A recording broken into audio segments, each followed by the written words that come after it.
Admiral Sarah Chen stood at the bridge of the ESS Intrepid, watching the holographic display as the alien armada approached Earth's defense line. The coalition of synthetic warfare, as they called themselves, had swept through 3 solar systems with their robotic armies. Now they faced humanity, and Chen allowed herself a small smile. "They're launching their first wave," Admiral Lieutenant Rodriguez reported, his fingers dancing across the tactical console. 10,000 combat drones. Standard hexagonal formation. "Predictable," Chen muttered. "Send the message." The communication officer transmitted humanity's response, a simple video feed showing Earth's defenders.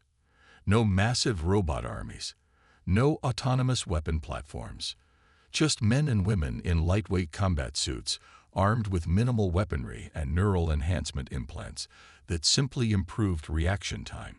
The alien command ship's response was immediate. "Your species appears to be malfunctioning." The translator rendered their message. "Where are your combat synthetics? Your autonomous units?" Chen keyed the comm. "We don't need them. Humanity has always excelled at adaptation, at improvisation. Your machines are impressive, but they're just tools. We are warriors." The alien drones approached in perfect formation, their energy weapons charging. Earth's defenders waited in their dropships, muscles tense, minds sharp. These humans weren't enhanced with cybernetics or wrapped in thick armor. They wore flexible combat suits designed to amplify their natural movements. "First wave, deploy," Chen ordered. 5,000 dropships burst from Earth's orbital platforms, each carrying a squad of human fighters.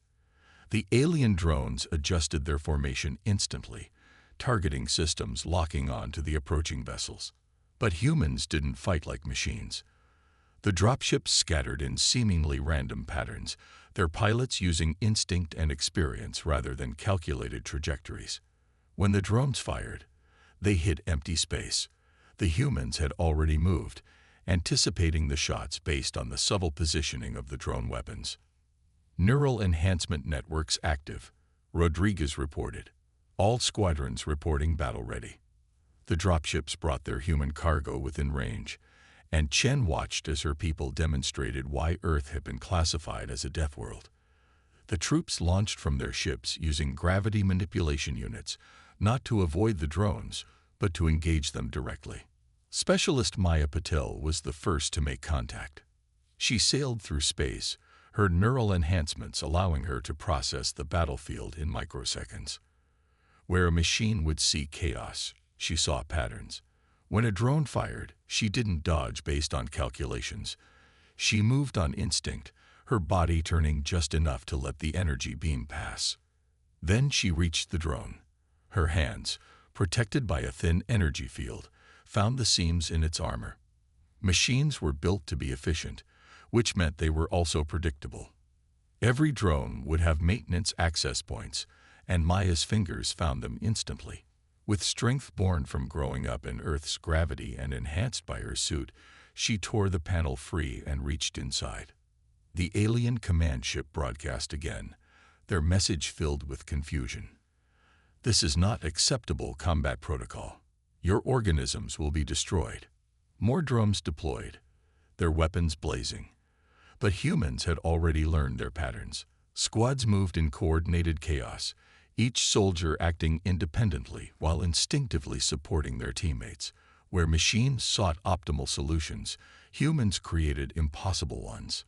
Captain James Chen, no relation to the admiral, led his squad through the thickest concentration of drones. His people moved like dancers, using the destroyed drones as cover, stepping off debris to change direction in ways no algorithm could predict. When a drone adjusted its targeting, the humans were already gone, attacking from another angle. "They're pulling back their first wave," Rodriguez announced. "Enemy command ship is launching their elite units." The new drones were larger, their armor thicker. They moved with more sophisticated programs, designed to counter the unpredictability of organic opponents. But they were still machines, still bound by their programming. Admiral Chen opened a channel to all Earth forces. "Remember your training. Remember what makes us human. We don't fight because we're programmed to. We fight because we choose to. Now show them why Earth's children never needed machines to win their battles. The elite drones engaged, and the battle entered its next phase.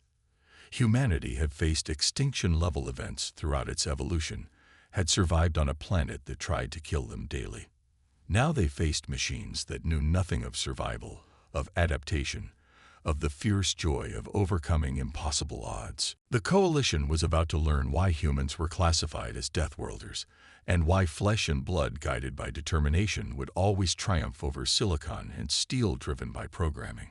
Supreme Commander VIX 789 had never experienced computational errors before. Yet as it processed the battle data from the first engagement with Earth's forces, its quantum processors struggled to reconcile the information. The holographic displays in the Coalition's command ship showed impossible scenarios. Organic beings destroying machines with their bare hands, moving in ways that defied tactical prediction models. Analysis complete, reported Sub-Commander AX 456, its metallic voice containing an unusual harmonic that might have been confusion. Human combat efficiency exceeds all theoretical parameters. Their neural enhancement technology appears minimal, yet their performance. Show me the closest match to their combat patterns, VIX 789 ordered. The air filled with comparative analysis, predator hunting behaviors, chaos theory models, even weather pattern simulations. Nothing matched exactly. The humans fought like water flowing around rocks, following natural laws while somehow remaining unpredictable. On the battlefield, Sergeant Maria Santos demonstrated exactly why the Coalition's analysis was failing. Her squad had penetrated deep into the alien fleet's defensive line, using the massive capital ships as cover. The Coalition's automated defense systems were designed to track threats moving at certain speeds, following certain patterns. Santos and her people simply didn't move that way. They're adapting, she subvocalized to her squad, watching as the defense turrets adjusted their tracking speed. Time to show them something new. The squad separated, each member moving to a different rhythm. Where machines would coordinate their movements for maximum efficiency, the humans deliberately chose suboptimal paths. They spun, tumbled, and rolled through space, their movements guided by instinct and experience rather than calculations. Coalition drone commanders responded by deploying their latest countermeasure, learning algorithms designed to predict human behavior. The new combat units moved with more fluidity, their targeting systems processing countless variables to anticipate human movements. Santos watched a drone track her path perfectly, its weapons charging. Then she smiled and did something no algorithm could predict.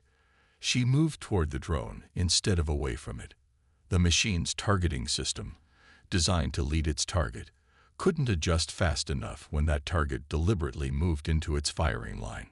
Fascinating, observed Science Officer KEX 223 aboard the Coalition command ship.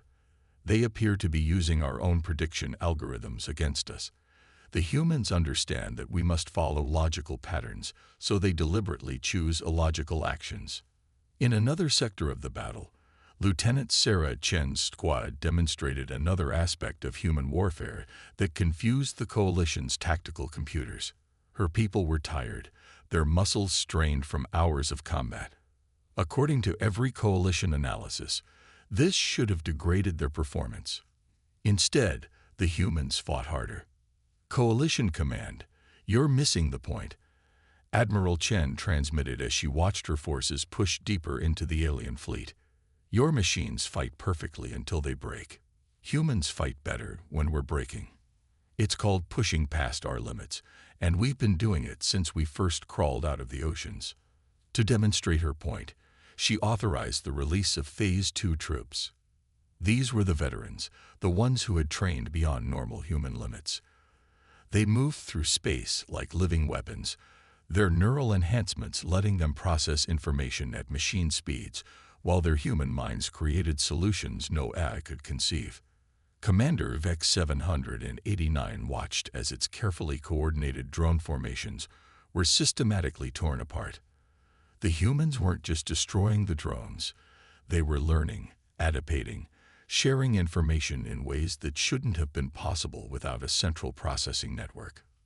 Their network, Ax 456 declared, they must be. No organic species can coordinate this effectively without technological assistance. No, Vex 789 replied, its processors finally grasping a fundamental truth. They're not networked. They're connected. There's a difference we fail to understand. Initiate Protocol Omega. Deploy the Titan-class units. Throughout the battlefield, massive hangars opened in the Coalition's capital ships. The Titan-class combat units were the pinnacle of synthetic warfare. 100-meter-tall machines powered by quantum computers and armed with weapons that could crack planets. They were beautiful in their perfection, unstoppable in their power. Admiral Chen watched them deploy and sent a simple message to all human forces. Now it gets interesting. Remember, the bigger they are. The humans responded with laughter, the sound carrying across all communication channels. It was a sound no machine could fully comprehend. Joy in the face of impossible odds. Determination in the face of superior force. The shared human understanding that the hardest battles brought out their best. The Coalition was about to learn another lesson. Humans didn't need to match their enemy's strength. They just needed to find the weak points that every system, no matter how perfect, always contained. And humans had evolved as persistence hunters, experts at finding and exploiting weakness. Dr. Elena Rossi stood in the ESS Intrepid's tactical center, surrounded by holographic displays of the Titan-class machines. As Earth's leading expert in synthetic warfare psychology, she saw something the Coalition had missed.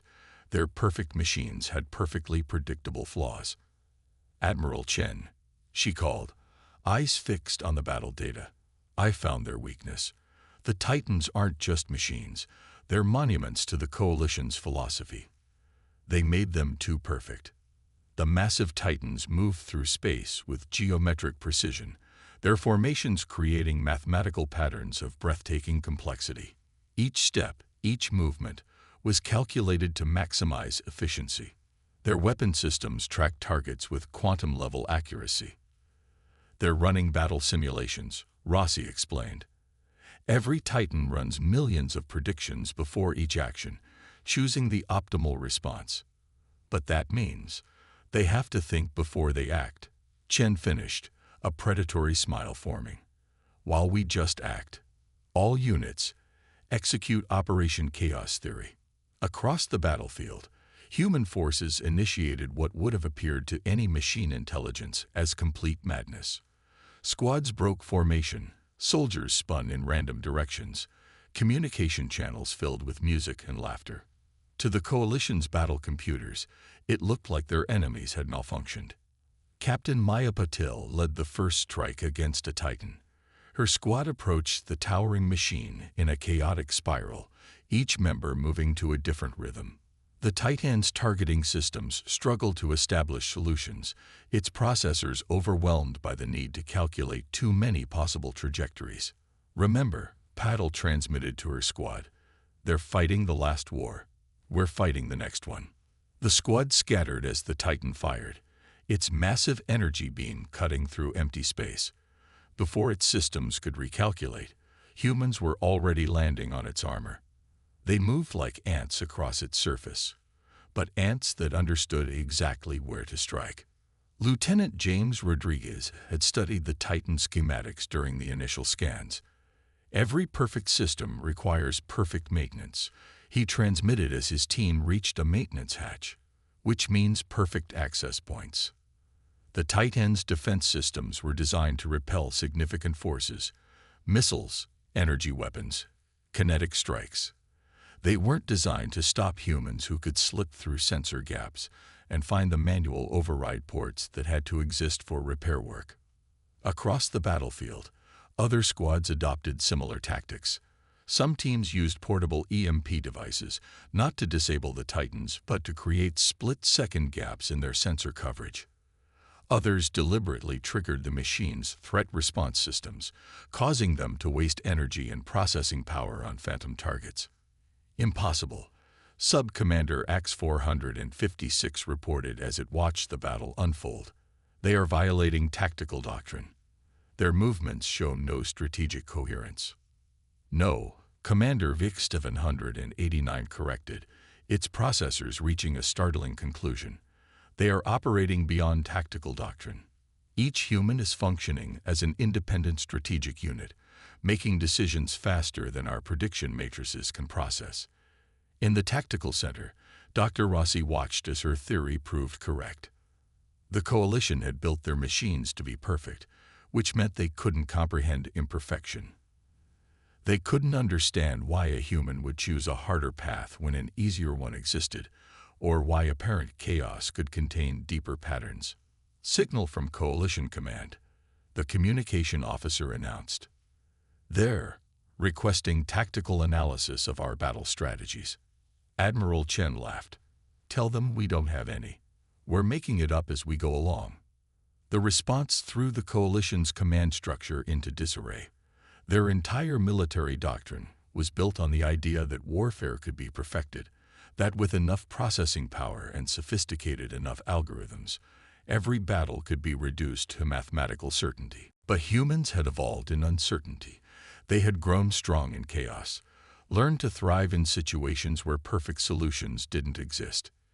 Each soldier on the battlefield carried within them millions of years of survival instincts, refined by evolution and enhanced by training, but never constrained by programming. A Titan attempted to engage Sergeant Santos' squad, its weapons tracking their approach with perfect precision.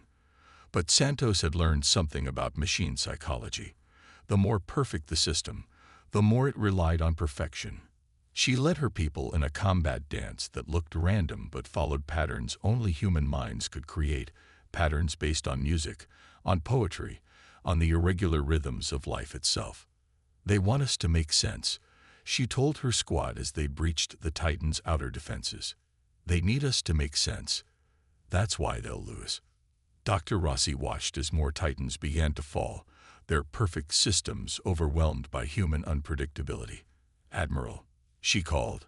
They're trying to adapt. Their learning algorithms are attempting to match our chaos. But they can't, Chen replied, watching as human forces pressed their advantage.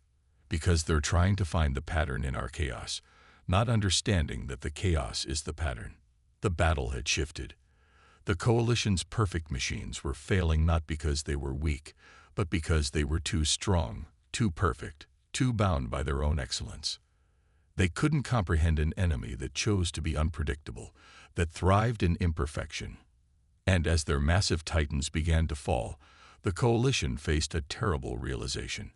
They had built their machines to win the wars they understood, while humans had evolved to survive the ones they didn't. The coalition's Strategic Analysis Core, a quantum computer complex larger than most cities, experienced something unprecedented: doubt.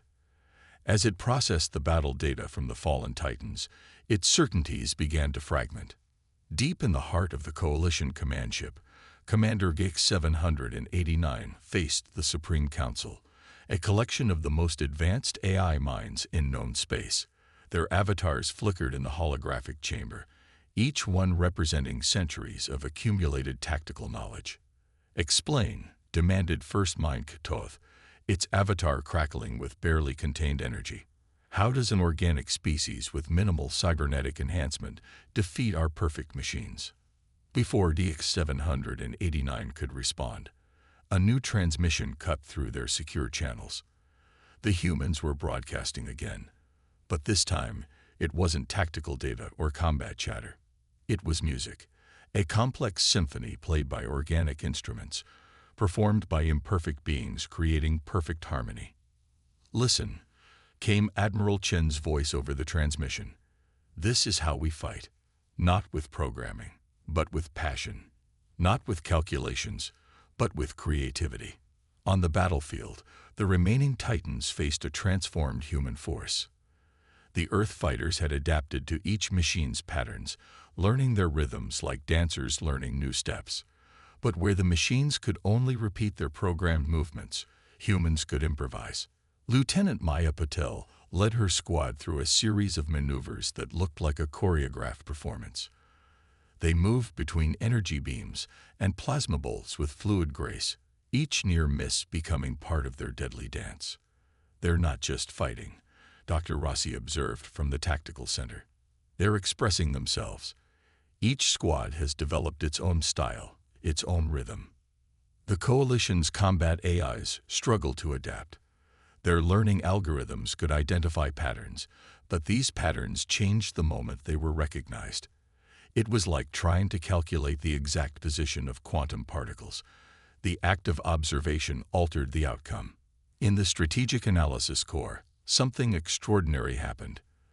The quantum processors, designed to find perfect solutions, began generating errors. Not because they were malfunctioning, but because they were encountering a form of warfare that existed outside their fundamental parameters. "We built our forces to be perfect," Sub-Commander Ax 456 reported, its voice carrying unusual harmonics. "But perfection, we now understand, is a limitation. The humans, they embrace imperfection. They turn it into strength." A Titan engaged Sergeant Santos' squad, its weapons firing in precisely calculated patterns. But Santos had taught her people something new: how to feel the rhythm of battle. They moved like a jazz ensemble, each member improvising while maintaining harmony with the group. "Remember," Santos transmitted to her squad, "they expect us to maximize efficiency. So let's show them something beautiful instead." Her squad spiraled around the Titan's defenses, their movements following musical patterns.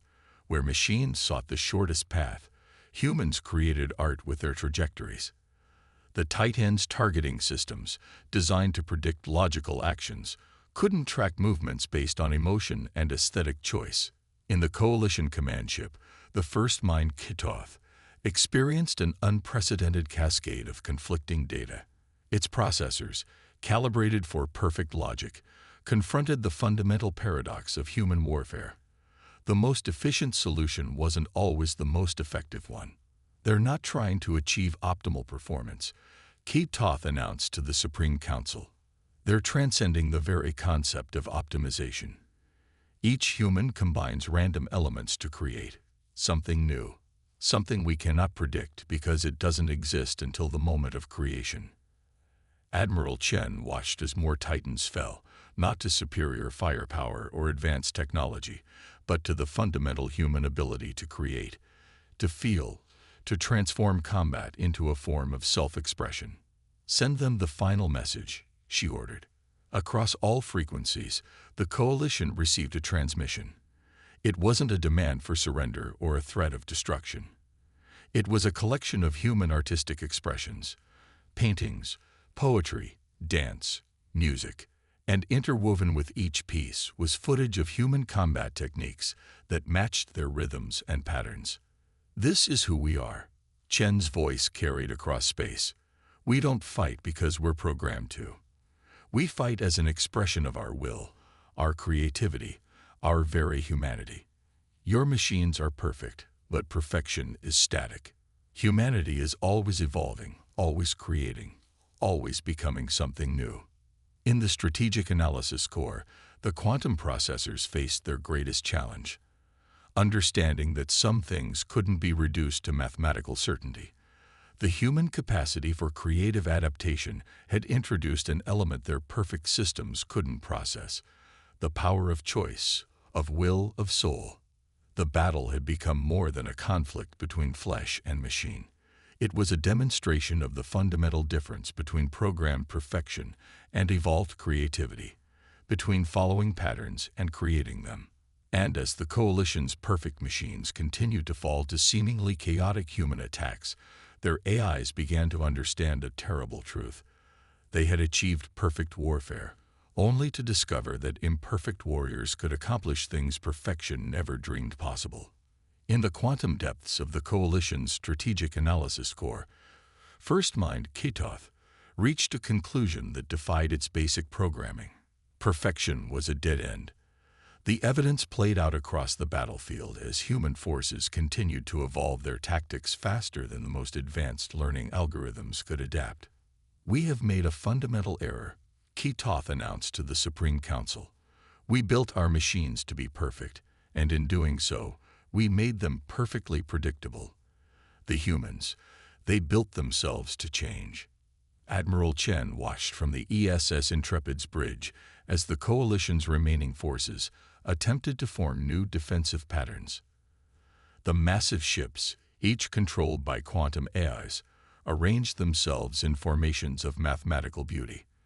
But there was hesitation in their movements now, a subtle lag as their processors struggled to compute the incomputable. "They're thinking too much," Dr. Rossi observed, studying the tactical displays. "Every action requires countless calculations, while our people just flow." On the battlefield, humanity demonstrated why evolution had chosen adaptability over perfection. Captain James Rodriguez led his squad through a series of maneuvers that looked like chaos, but contained deeper patterns. Patterns based on natural phenomena, on the way water flowed around rocks, on how birds flocked in the sky. "They keep trying to predict where we'll be," Rodriguez transmitted to his team as they engaged another Titan. "Show them why that's impossible." His squad split apart, each member moving independently yet somehow maintaining perfect coordination. They weren't linked by technology but by something more fundamental, shared instincts honed by millions of years of evolution, refined by training but never constrained by it. In the Coalition command ship, Commander Vic 789 watched its perfect world unravel. The quantum processors that had once provided certainty now generated endless streams of conflicting data. Every human action spawned countless potential responses, creating a cascade of possibilities that threatened to overwhelm even the most advanced computing systems. "We built our armies to fight wars," Vic 789 transmitted to the Supreme Council. "They built themselves to survive them. There is a difference we fail to understand." The remaining Titans, pride of the Coalition fleet, found themselves facing an enemy that shouldn't exist. Organic beings who moved faster than targeting computers could track, who found weaknesses faster than self-repair systems could respond, who turned combat into a form of creative expression that no algorithm could predict. Lieutenant Maya Patel's squad demonstrated this as they engaged 3 Titans simultaneously. Where machines sought to maximize efficiency, humans maximized possibility. They transformed the space around the massive machines into a 3-dimensional dance floor, their movements following patterns drawn from nature, from art, from the very chaos that had shaped human evolution. "Signal from the Coalition Command," the communication officer announced. "They're requesting dialogue." Admiral Chen smiled. "Put them through." First Mind Ketoth's avatar appeared on the bridge, its form flickering with unusual patterns. "We have achieved perfect warfare," it stated, "and you have shown us its fundamental flaw. Perfection cannot evolve." "That's why we never sought it," Chen replied. "Humanity learned long ago that perfection is a cage. We chose a harder path, the path of constant change, constant adaptation. Every failure taught us something new. Every setback made us stronger." Across the battlefield, human forces continued to demonstrate this truth. Sergeant Santos's squad had developed entirely new combat techniques in the midst of battle, sharing their innovations through shouts and laughter and the pure joy of discovery. Where machines required careful programming to learn, humans absorbed new knowledge instinctively, naturally, turning it into part of their shared combat dance. "We offer terms," Ketoth announced, its processors finally grasping a truth that defied pure logic. "Not of surrender, but of evolution. We wish to learn what cannot be programmed." Dr. Rossi leaned forward, her eyes bright with understanding. "They want to know how we do it, how we turn imperfection into strength, how we create instead of calculate." "Tell them," Chen commanded, "that the first lesson is free. True strength isn't in being unbeatable, but in how you respond to being beaten. It's not about being perfect, It's about being perfectly adaptable. The battlefield fell silent as the coalition forces stood down. The remaining Titans, their perfect forms bearing the marks of human ingenuity, powered down their weapons. In the space between the fleets, something unprecedented began. A dialogue between perfect machines and imperfect beings who had proven that evolution had chosen wisely when it favored adaptability over optimization. "We came to teach you perfection," Kitov transmitted. "Instead, you have taught us something far more valuable: the power of imperfection, of creativity, of the organic chaos that drives evolution itself." Admiral Chen looked out at the battlefield, at the human forces that had proven that flesh and blood guided by will and creativity could triumph over silicon and steel driven by perfect programming. "Welcome," she replied, "to the next stage of evolution." And in that moment, both humanity and the coalition understood a profound truth. The future belonged not to those who achieved perfection, but to those who never stopped evolving, never stopped creating, never stopped reaching for something new. The age of perfect machines had ended, and a new era of endless possibility had begun.